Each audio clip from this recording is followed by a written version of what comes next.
যখন কোনো বাচ্চা মেঝেতে পড়ে গিয়ে ব্যথা পায় তখন বাচ্চাটাকে কোলে নিয়ে আমরা বিভিন্নভাবে এটা ওটা দেখানোর চেষ্টা করি। কখনো আকাশ দেখাই, কখনো পাখি দেখাই, কখনো টিভির কার্টুন দেখাই, কখনো অনেক কিছু দেখানোর চেষ্টা করি।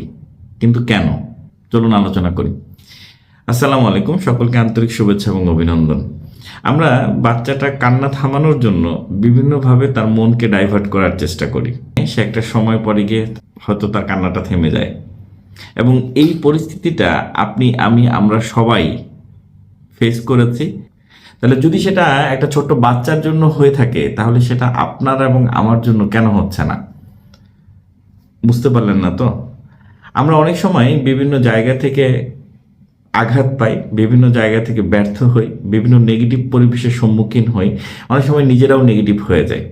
ঠিক সেই মুহূর্তে যদি আপনি আপনার ফোকাস বা আপনি আপনার মনটাকে ডাইভার্ট করতে পারেন বিভিন্ন কিছুর মাধ্যমে, যেটা আপনার পজিটিভিটির মাধ্যমে বা পজিটিভ কিছু দেখার মাধ্যমে, পজিটিভ কিছু করার মাধ্যমে, তাহলেই একমাত্র আপনি সেই নেগেটিভ সিচুয়েশন থেকে আপনি পরিত্রাণ পাবেন।